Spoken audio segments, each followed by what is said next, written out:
So we have already done innate immunity. Now let's start with the acquired immunity. ठीक है.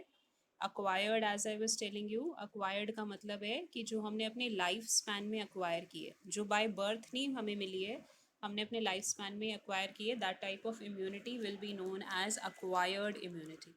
तो वहाँ पे हमने फीचर लर्न किया था innate immunity में that it is present since birth. यहाँ पे ऑपोजिट हो जाएगा. यहाँ पे it is not present since birth, it is acquired during the life time of an organism. जो भी ऑर्गेनिज्म है उसके लाइफ टाइम में हम उसको अक्वायर कर रहे हैं. देन इसमें सेकेंड प्रॉपर्टी है that it is highly specific. Specific मतलब कि ये डिफरेंट टाइप के पैथोजेंस में डिफरेंट तरीके से काम करती है. बैक्टीरिया है तो डिफरेंट वे में काम करेगा. Means it will be specific for different group of pathogens. ऐसा नहीं है कि एक ही मेथड से it is trying to kill the different type of pathogen. So now acquired में let's see कि acquired में कौन कौन से main cells involved हैं.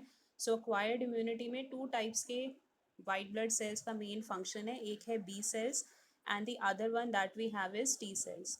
तो सबसे पहले तो ये क्लियर होना चाहिए कि जो B cells हैं T cells हैं where they are formed. तो ये फॉर्म होते हैं, दोनों टाइप के सेल्स ही फॉर्म होते हैं. They are formed in the bone marrow. जो भी हमारी बोन्स हैं, स्पेशली लॉन्ग बोन्स हैं, उसके एंड पे एक सॉफ्ट टिश्यू प्रेजेंट होता है, bone marrow. So from that bone marrow these two type of B cells and T cells are being formed. लेकिन इनकी साइट ऑफ मेचुरेशन डिफरेंट है. मेचुरेशन मतलब कि ये कहाँ पे मेच्योर होंगे. तो जो बी सेल्स हैं, इनका नेम बी सेल्स इसलिए है बिकॉज ये कहाँ पे मेच्योर होते हैं, they undergo maturation in the bone marrow, इसीलिए हम इसको बी सेल बोलते हैं. जो टी सेल्स हैं they undergo their maturation in the thymus, इसीलिए हम इसको टी सेल बोलते हैं. तो अक्वायर्ड इम्यूनिटी के दो फीचर्स माइंड में रखने हैं that it is formed, it is acquired during the life time when the organism encounters the pathogen. ये हाईली स्पेसिफिक हैं. इसमें जो दो सेल्स बहुत इंपॉर्टेंट हैं वो हैं बी सेल्स और टी सेल्स. तो दोनों फॉर्म तो सेम जगह पर होते हैं, बोन मैरो, बट उनकी मेचुरेशन के अकॉर्डिंग उनके नेम्स डिफरेंट है. ऑफ कोर्स इनके फंक्शंस भी डिफरेंट हैं. बी सेल्स जो हैं वो बोन मैरो में फॉर्म होती हैं. टी सेल्स जो हैं वो, सॉरी, बी सेल्स जो हैं वो बोन मैरो में मेच्योर होंगी. और जो टी सेल्स हैं they undergo maturation in the thymus. Then we have to discuss, पहले वन बाय वन दोनों सेल्स की वर्किंग डिस्कस कर लेते हैं. Let's first discuss the working of B cells. ठीक है. जो बी सेल्स हैं जो कि फॉर्म तो बोन मैरो में हो रही हैं and they are undergoing maturation there only. तो बी सेल्स में let's see how they are working. तो जितनी भी बी सेल्स हैं, लेट्स से कि we have a naive B cell. Naive B cell का मतलब है जिसने अभी तक किसी भी पैथोजन का के साथ कोई जिसका इनकाउंटर ही नहीं हुआ. तो ये जो नेव बी सेल है means inexperienced, it is not having any experience.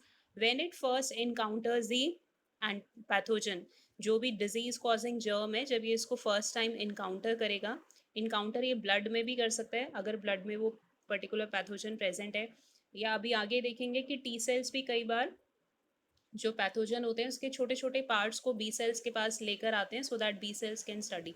तो जैसे भी वो एक्सपोज हो रहा है to the pathogen either in the blood और with the help of T cell, तो जैसे ही naive cell comes in contact with the pathogen then it transforms into a large type cell and this large cell will be called plasma cell. क्योंकि देखो B cell का main function है कि इसने germs को किल करना है, पैथोजन को किल करना है. And how it is killing the pathogen? It will kill the pathogen by making a Y-shaped protein which is called globin protein or the antibody. तो B cells जो हैं वो antibody बना के germs को kill करते हैं. तो उसके लिए बनाने के लिए obviously इसको अब अपना structure change करना पड़ेगा. Initially you can see it is very small in size. अब इसका जो size है वो large हो गया. अब इसको अगर antibody बनाने हैं, antibodies are a type of protein, तो ऑब्वियसली अगर इसको प्रोटीन्स बनाने हैं लार्ज अमाउंट में, तो आर ई आर का जो नंबर है वो इंक्रीज हो जाना चाहिए. आर ई आर का नंबर जब इंक्रीज होगा तभी ये ज़्यादा के ज़्यादा एंटीबॉडीज़ बना सकता है, because antibodies a type of protein and we know rough endoplasmic reticulum helps in the formation of protein. तो whenever in experience cell is changing into a plasma cell, एक तो उसका size increase हो रहा है, you can सी. दूसरा इसके अंदर आर ई आर का जो अमाउंट है वो इंक्रीज हो रहा है. ऑब्वियसली किसी भी काम को करने के लिए एनर्जी चाहिए. If it has to make so much antibody it requires energy. तो माइटोकॉन्ड्रिया का नंबर भी इसके अंदर इंक्रीज हो जाएगा. तो ये जो भी चेंजेस हो रहे हैं due to which the naive cell will be converted into plasma cell and now these plasma cells can make large amount of antibody. तो ये जो एंटीबॉडी है, this is a class of protein which is called globulin. और अब ये जो globulin protein है, okay, Y shape protein है, this will go and bind with the pathogen and try to kill the pathogen. तो B sales अपना काम कैसे करती हैं कि बी सेल्स किस में चेंज हो गई हैं, प्लाज्मा सेल्स में चेंज हो जाती हैं, which are slightly bigger in size than the nerve cells, and they start secreting Y-shaped structure which are called antibodies. So antibodies are a class of protein which will kill the germ. So now let's discuss the structure of the antibody. This is the same diagram which is given in your NCERT. You can see it is a Y-shaped structure. अब ये जो antibody का structure आपकी NCERT book में given है, actually in antibodies 5 type की होती हैं। antibody G टाइप भी हो सकता है, एम भी होता है, ए भी है, डी भी है, ई भी है। तो इसको कुछ बच्चे ऐसे शॉर्ट फॉर्म में लर्न कर लेते हैं, मेड जी। मेड जी मतलब M antibody, A is also there. इसको यहाँ पे रब करके, let me write it here. कोई भी आप अपनी फुल फॉर्म बना सकते हो जिस वे में आपको लर्न करना ईजी है। लास्ट टाइम बच्चों ने ये बनाया था, आप कुछ भी बना लो। 5 डिफरेंट टाइप की एंटीबॉडीज़ हैं, एम है, ए है, डी है, ई है, जी है। तो 5 टाइप की एंटीबॉडीज़ में आपके सिलेबस में जो गिवन है, this is the G type antibody which is being given.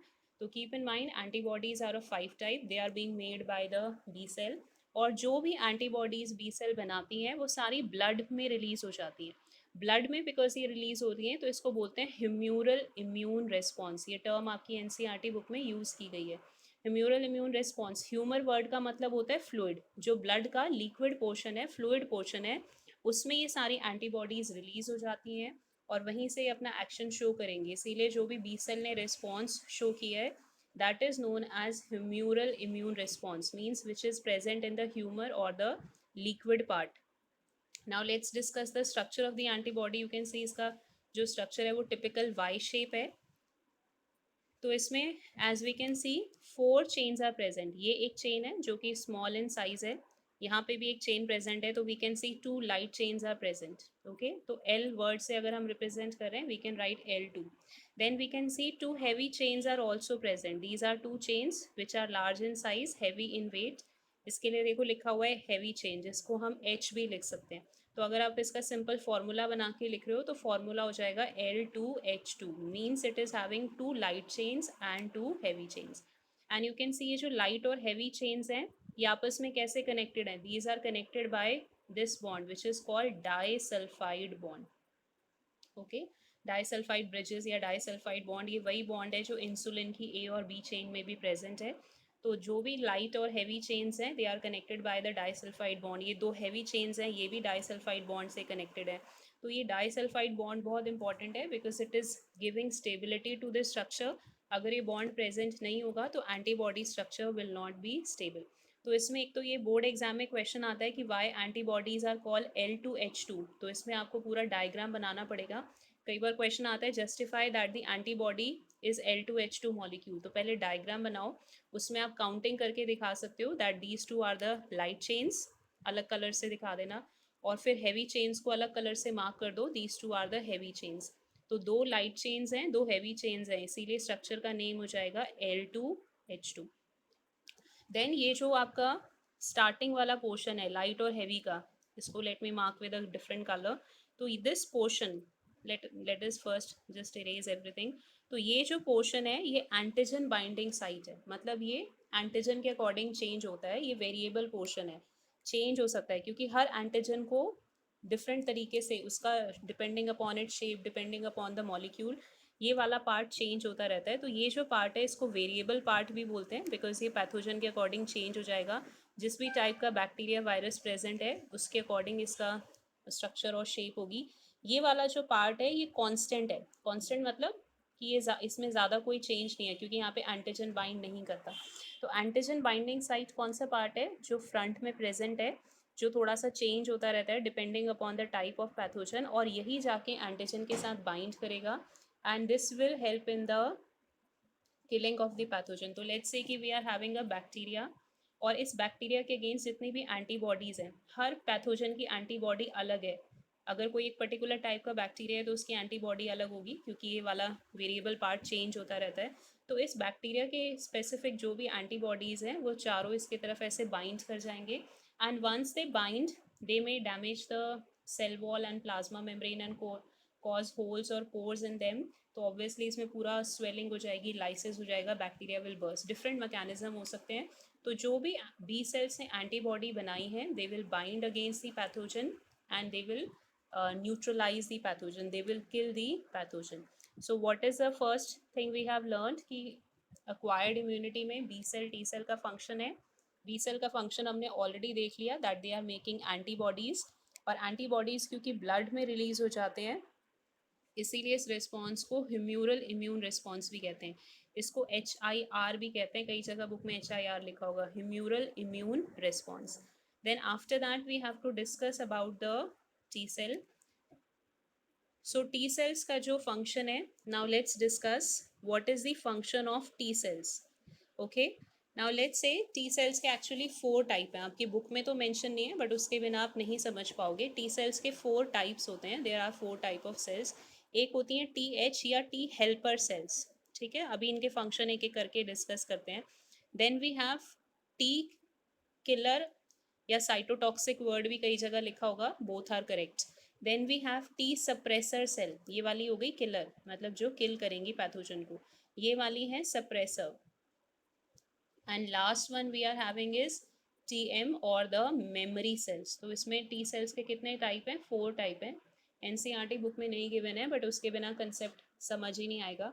So 4 type of T cells we are having, T helper cells, T killer cell, T suppressor cell, then we have last one is the memory cell. तो now let's see कि इनकी working कैसे काम करती है, how they are working. तो very general we will discuss the functioning of all the type of T cells. तो जो भी टी सेल्स हैं, जैसे लेट्स से मैंने आपको बताया था B cells, T cells specially, आपकी बुक में एक टर्म गिवन है, सेल्यूलर बैरियर में गिवन थी मोनोसाइट, और एक वर्ड गिवन है मैक्रोफेज। ओके, ये सब आपका गिवन है सेल्यूलर बैरियर में, it is all given monocyte and macrophage. तो मोनोसाइट जो है type of white blood cells है।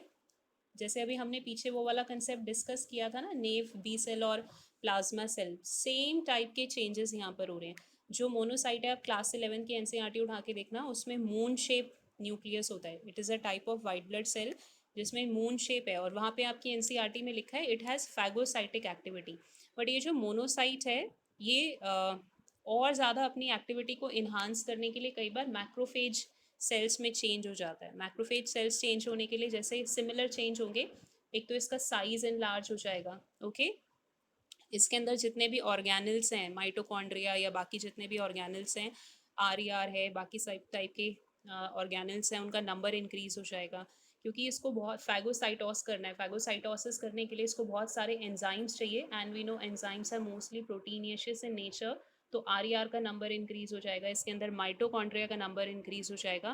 तो जब ये सारे चेंजेस हो जाएंगे तो ये जो मोनोसाइट है, now it has changed into macrophage cell, इसका लार्ज साइज लार्ज हो चुका है, इसके अंदर ऑर्गेनल्स का नंबर इंक्रीज हो गया। और जैसे अमीबा में फूड डाइजेशन होता है, जो अभी हमने पहले भी डिस्कस किया था, सेम वे में means it can change its shape.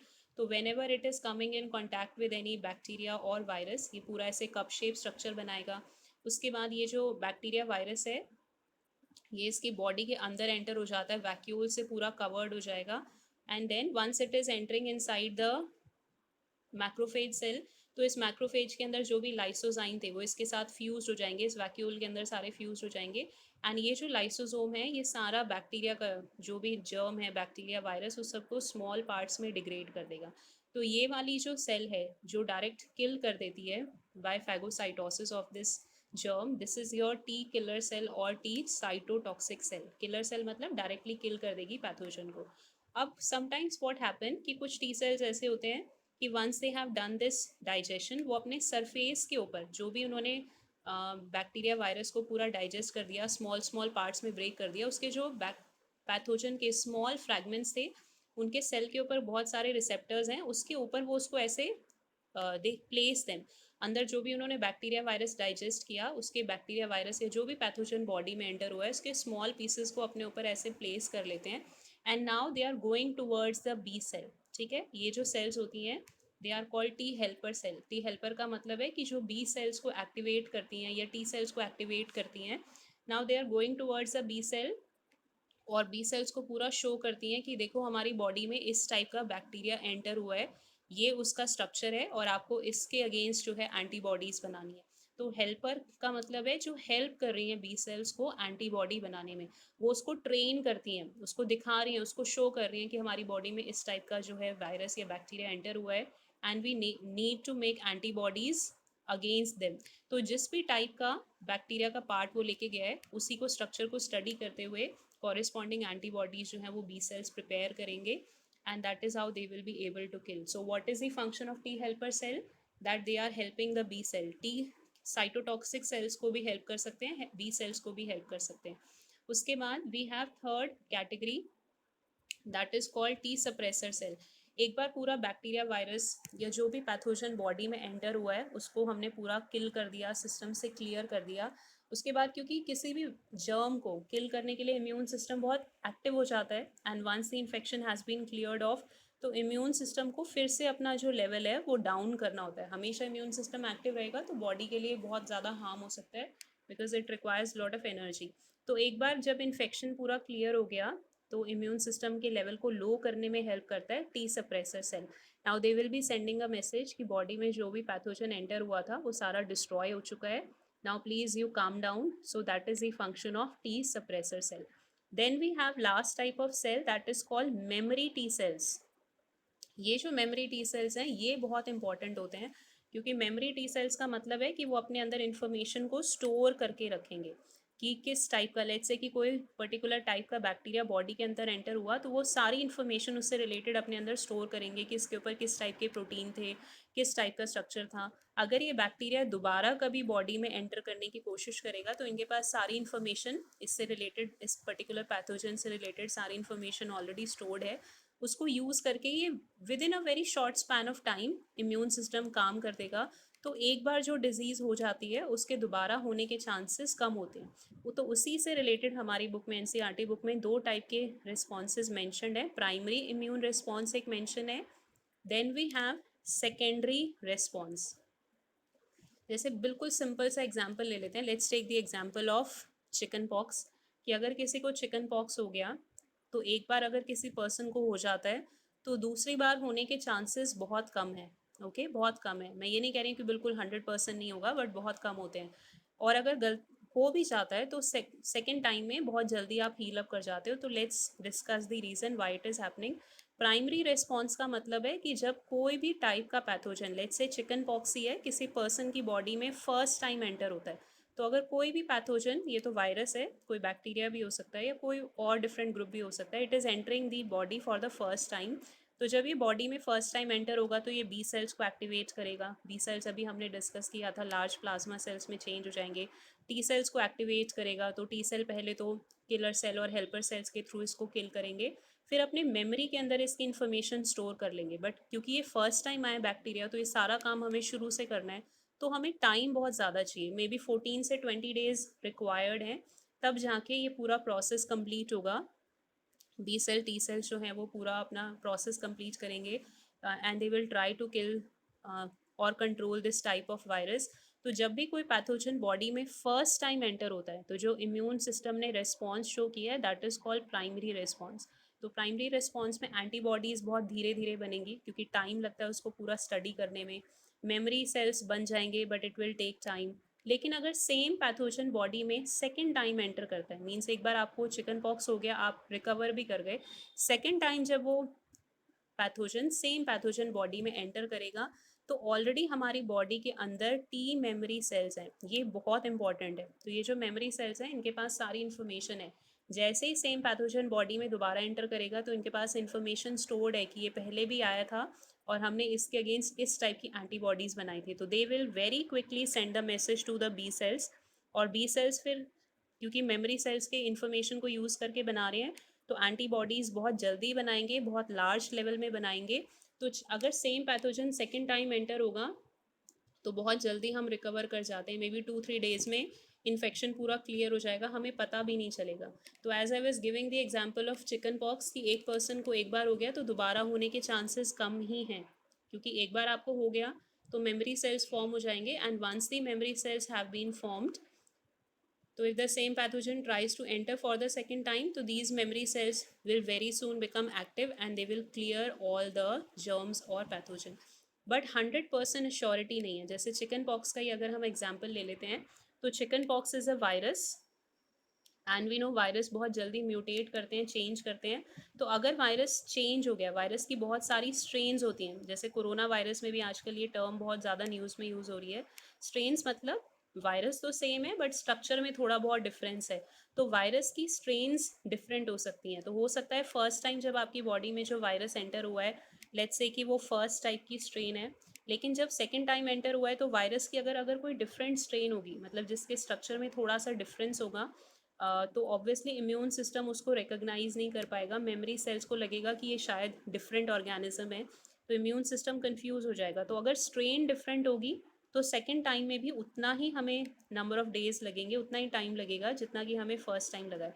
लेकिन अगर सेम स्ट्रेन एंटर हो रही है, लेट्स से कि दोनों टाइम सेम ही स्ट्रेन एंटर होती है, तो उस केस में जो टी मेमोरी सेल्स है उनके अंदर इसकी इन्फॉर्मेशन पूरा स्टोर्ड है, मैच कर जाएगा, तो बहुत जल्दी इम्यून सिस्टम इसको हमारी बॉडी से क्लियर कर देगा। तो until and unless strain different है, वायरसेस के केस में प्रॉब्लम बहुत आती है, तो ही चांसेस हैं कि हमें री इन्फेक्शन होगा। Otherwise majority of the cases में जो डिजीज़ एक बार हो जाती है, स्पेशली जो ऐसे माइल्ड डिजीजेस हैं, वो दोबारा होने के चांसेस नहीं हैं, because body will form the memory cells. Memory cells मतलब उसके अंदर उसकी इंफॉर्मेशन स्टोर हो जाती है। Then we have to discuss the function of T cell. T cell के मैंने चारों टाइप्स आपको बता ही दिए हैं।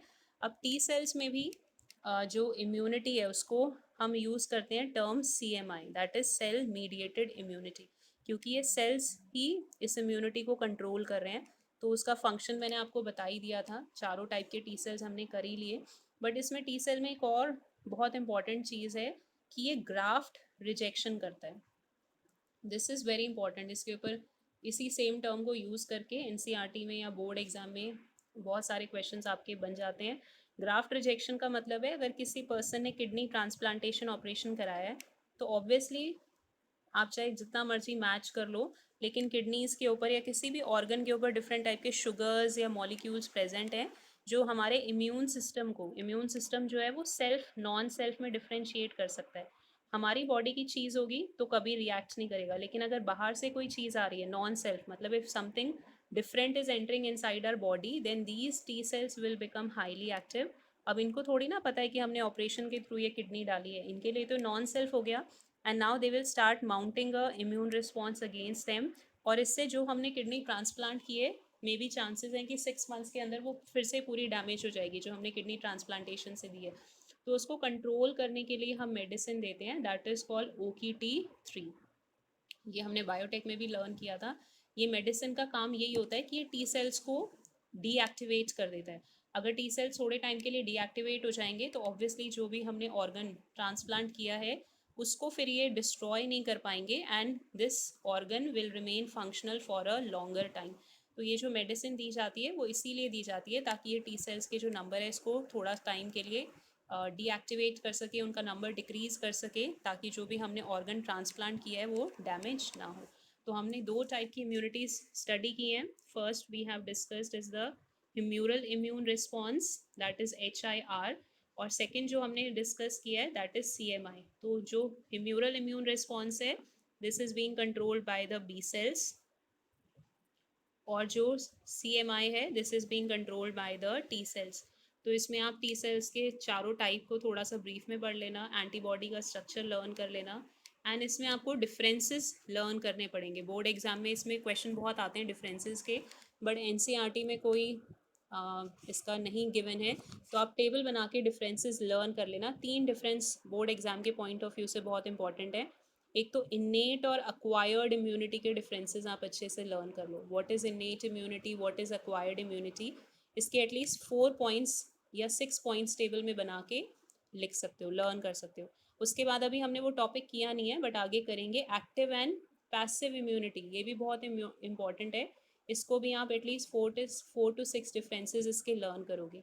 उसके बाद इसमें जो next one we have to learn, that is humoral immune response and cell mediated immune response. इसके भी एटलीस्ट 4 to 6 डिफरेंसेस हमने अच्छे से लर्न करने हैं. तो ये 3 डिफरेंसेस आप अपनी कॉपी में search, take the help of refresher और some other books and try to write the differences.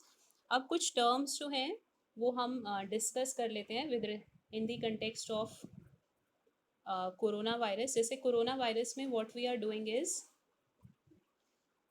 First of all corona, एक तो क्या क्या चैलेंजेस आते हैं वायरसेस के अगेंस्ट मेडिसिन बनाने में.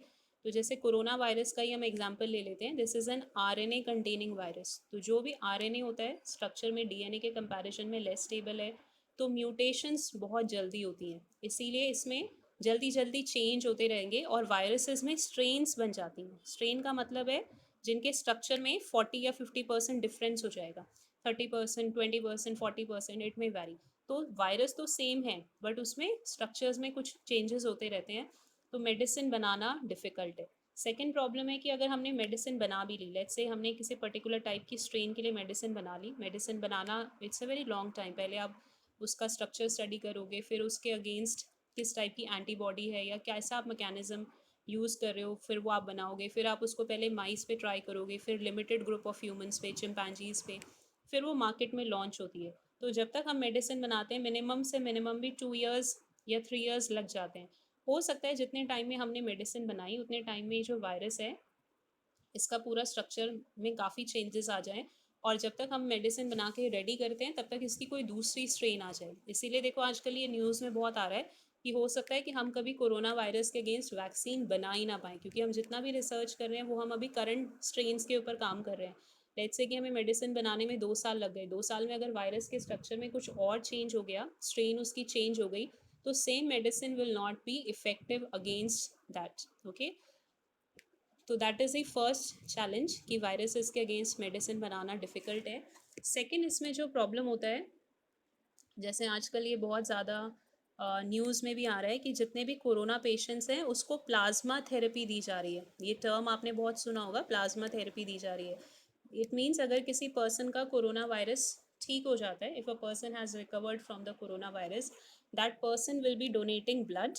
और उस पर्सन के ब्लड में, क्योंकि अब वो पर्सन जब कोरोना वायरस से रिकवर कर चुका है, तो ऑब्वियसली उस पर्सन के ब्लड में एंटीबॉडीज़ होंगी अगेंस्ट द कोरोना वायरस. तो हम पूरे ब्लड को नहीं देते, हम ब्लड में से एंटीबॉडीज़ फ़िल्टर कर लेते हैं. आरबीसी, डब्ल्यूबीसी, प्लेटलेट सब हमने निकाल के अलग कर दिया, सिर्फ एंटीबॉडीज़ फ़िल्टर कर ली, और इस एंटीबॉडीज़ को हम किसी दूसरे पेशेंट के अंदर दे सकते हैं जो अभी हॉस्पिटल में एडमिटेड है और जिसको अभी रिकवर होना है. तो हमने ऐसे पेशेंट का ब्लड लिया जो रिकवर हो चुका है, उससे एंटीबॉडीज़ निकाली और इस पेशेंट में दे दी, and this therapy will be known as plasma therapy. अभी जब हम आगे नेक्स्ट टॉपिक करेंगे, actually this is a type of passive immunity. अभी मैं सिर्फ आपको ये बता रही हूँ, पैसिव इम्यूनिटी हम नेक्स्ट क्लास में करेंगे. सो दिस इज़ अ, ये जो प्लाज्मा थेरेपी हम दे रहे हैं, रेडीमेड एंटीबॉडीज़ दे रहे हैं, this is a type of passive immunity. फिर एक और टर्म हम कोरोना वायरस के कंटेक्स्ट में बहुत यूज़ कर रहे हैं आजकल. गवर्नमेंट सीरो सर्वे करवा रही है, न्यूज़ में बहुत आ रहा है, सीरम का सर्वे करवा रही है टू चेक कि कितने लोग ऐसे हैं जो कोरोना वायरस से अफेक्टेड हैं या उनको पता भी नहीं चला और वो रिकवर कर गए कोरोना वायरस से. तो सीरो सर्वे में what they are doing is they are checking the serum of the patient. Serum means जो ब्लड का लिक्विड पोर्शन है उसको चेक करते हैं. कुछ लोग ऐसे हैं जिनको हो सकता है बॉडी में किसी भी रूट के थ्रू कोरोना वायरस कभी एंटर करा है, क्योंकि उनका इम्यून सिस्टम बहुत हेल्दी था, तो इम्यून सिस्टम ने पूरा कोरोना वायरस को न्यूट्रलाइज कर दिया, किल कर दिया, तो उनको कोई सिम्टम्स ही नहीं हुए, उनको कभी कोई कोरोना वायरस के सिम्टम्स ही नहीं नज़र आए, बट उनकी बॉडी में एंटीबॉडीज़ प्रेजेंट है. तो अगर कोई भी ऐसा पेशेंट मिल जाता है जिसकी बॉडी में एंटीबॉडीज़ प्रेजेंट है against corona virus, so this shows कि उस पर्सन की बॉडी में कभी ना कभी कोरोना वायरस एंटर हो चुका है और वो पर्सन उससे रिकवर भी कर चुका है बट उसको पता नहीं है. तो ये जो गवर्नमेंट सीरो सर्वे करा रही है उसमें what they are doing is कि लोगों का ब्लड सैंपल लेते हैं और सिंपली हम एंटीजन एंटीबॉडी रिएक्शन, मतलब सिंपल एक उनके पास ऐसे टेस्ट ट्यूब लाइक स्ट्रक्चर होता है या प्लेट होगी, उसमें वो एंटीजन डालते हैं कोरोना वायरस का. Antigen means any part of pathogen. Antigen pathogen का कोई भी पार्ट हो सकता है and we are taking that part. Patient का हमने ब्लड लिया, ब्लड हमने इसमें मिक्स कर दिया. अगर पर्सन के ब्लड में एंटीबॉडीज़ होंगी तो ये दोनों एंटीजन एंटीबॉडीज़ जो हैं वो आपस में मिक्सअप हो जाएंगे, एक दूसरे के साथ रिएक्ट हो जाएंगे और नीचे क्लम्पिंग दिखेगी, मतलब पूरा जैसे टेस्ट ट्यूब में आपको प्रेसिपिटेट लाइक सिचुएशन नज़र आती है, बिल्कुल वैसे पीपीटी जैसा दिखना स्टार्ट हो जाएगा। तो अगर ऐसे थिक पीपीटी बन गया, इसका मतलब उस पर्सन के ब्लड में antibodies against corona virus present हैं, उस पर्सन को पता भी नहीं चला है और वो ऑलरेडी कोरोना वायरस से रिकवर हो चुका है। तो ये सर्वे जो गवर्नमेंट करा रही है, this is simply based on the antigen antibody testing. अब एक और प्रॉब्लम जो कोरोना वायरस में which we are facing is कि कोरोना वायरस की जो इम्यूनिटी डेवलप होती है, जैसे मैंने बोला था कि एक डिजीज़ एक बार हमें हो गई तो दोबारा होने के चांसेस नहीं है, बट अनफॉर्चुनेटली कोरोना वायरस में जो इम्यूनिटी डेवलप हो रही है that is not long lasting. Actually जो इम्यून कोरोना वायरस है ये मोस्टली बी सेल्स को चैलेंज करता है। बी सेल्स को चैलेंज करने का मतलब है सिर्फ बी सेल्स को एक्टिवेट कर रहा है, तो बी सेल्स एंटीबॉडीज़ तो बना रही हैं जो हम सीरो सर्वे वगैरह में भी देख रहे हैं, बट ये वायरस इतना स्मार्ट है कि ये टी सेल्स को एक्टिवेट नहीं कर रहा है। इसने पता नहीं कैसे अपना स्ट्रक्चर हाइड किया हुआ है, it is still under research, कि टी सेल्स को ज़्यादा एक्टिवेट ही नहीं कर रहा, टी सेल्स इसको ज़्यादा अच्छे से डिटेक्ट नहीं कर पाते हैं। तो as a result of which इसके अगेंस्ट मेमोरी सेल्स नहीं बन रहे, और जब तक मेमोरी सेल्स नहीं बनेंगे तब तक हमें परमानेंट प्रोटेक्शन प्रोवाइड नहीं होगी। यानी एक पर्सन को एक बार कोरोना वायरस का इन्फेक्शन हो गया तो इसका मतलब ये नहीं है कि अब वो लाइफ टाइम प्रोटेक्टेड है। नो, हो सकता है 6 मंथ के बाद 1 ईयर के बाद पर्सन को दोबारा कोरोना वायरस का इन्फेक्शन हो जाए, क्योंकि ये हमारे इम्यून सिस्टम में टी मेमोरी सेल्स फॉर्म नहीं कर रहा, और जब तक मेमोरी सेल्स फॉर्म नहीं होंगी परमानेंटली हम उस पर्टिकुलर डिजीज़ के अगेंस्ट प्रोटेक्टेड नहीं हो सकते। तो ये थोड़ा सा शॉकिंग है कि पहले ये सोच रहे थे कि एक बार किसी पर्सन को कोरोना वायरस इन्फेक्शन हो गया तो दोबारा होने के चांसेस नहीं है, बट अनफॉर्चुनेटली वो सच नहीं है। जैसे जैसे रिसर्च और एडवांस्ड हो रही है, नाउ दे आर फाइंडिंग कि ये हमारी बॉडी में टी मेमोरी सेल्स फॉर्म ही नहीं होने देता, सिर्फ बी सेल्स को एक्टिवेट कर रहा है। How it is doing it वो अभी still we are studying it, but जब तक मेमोरी सेल्स फॉर्म नहीं होंगे तो परमानेंट कोई इट्स नॉट अ क्योर, ऐसा कुछ श्योरिटी नहीं है कि एक बार हो गया तो दोबारा इन्फेक्शन नहीं होगा। So that is why lot of challenges we are facing in developing vaccine against the coronavirus. So we have done 2 topics, innate immunity and acquired immunity. Just read these topics from the book, and whatever your doubts are there we will discuss them in the next class.